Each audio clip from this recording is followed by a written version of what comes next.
जब किसी देश के बाजार में चावल की बोरियां कम पड़ जाएं, गोदाम खाली होने लगें, दुकानों पर लाइन लगने लगे और सरकार को पड़ोसी देश के सामने हाथ फैलाना पड़े, तो यही हाल है आज दक्षिण एशिया में। कुछ ऐसा ही माहौल बना हुआ है।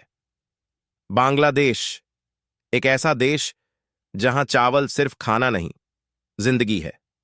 सुबह हो या रात, अमीर हो या गरीब, हर थाली में चावल।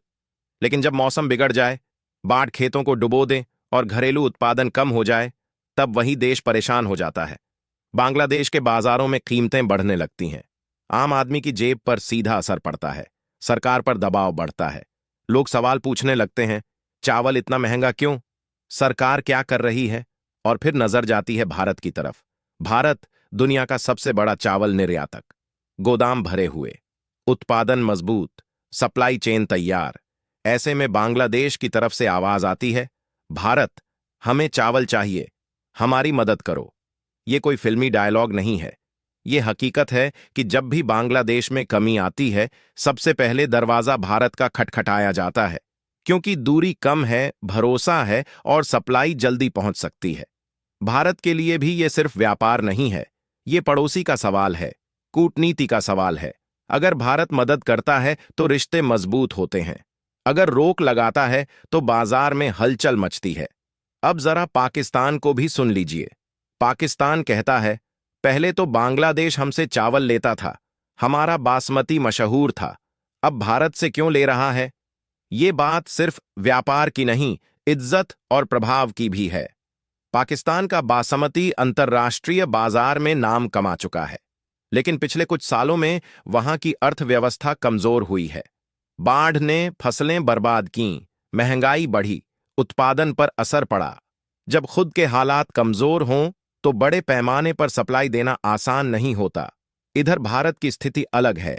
उत्पादन ज्यादा, भंडारण मजबूत और सरकार के पास निर्यात को कंट्रोल करने की ताकत।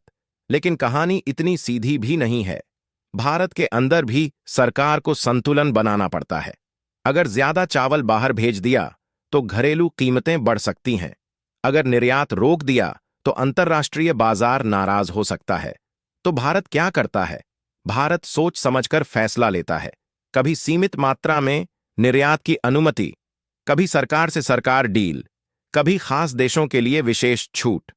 और जब बांग्लादेश आधिकारिक तौर पर कहता है, हमें तुरंत चावल चाहिए, तब भारत अक्सर मानवीय आधार पर मदद करता है।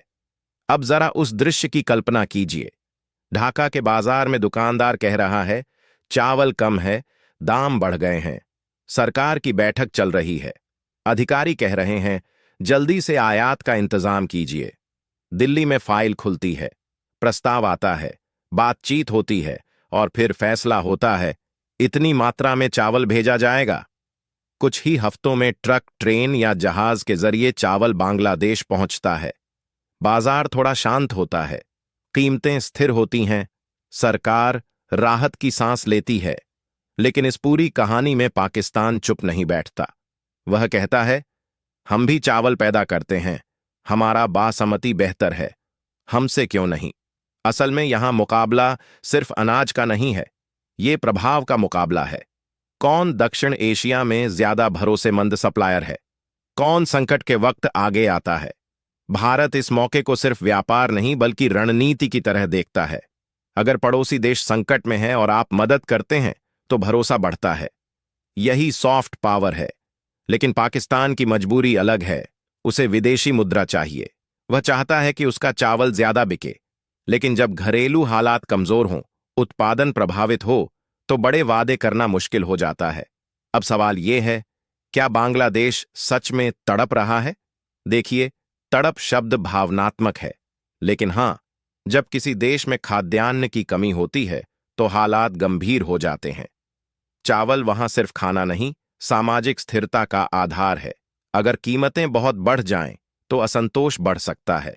इसलिए बांग्लादेश सरकार जल्दी फैसला लेती है, इंतजार नहीं करती। जहां से सप्लाई भरोसेमंद और तेज मिले वहीं से लेती है। और फिलहाल उस सूची में भारत ऊपर है। भारत की ताकत क्या है? बड़ा उत्पादन, मजबूत भंडारण, सरकारी खरीद प्रणाली और जरूरत पड़ने पर तेजी से निर्यात का फैसला। लेकिन भारत भी सब कुछ मुफ्त में नहीं देता। हर सौदे के पीछे कीमत, शर्तें और रणनीति होती है।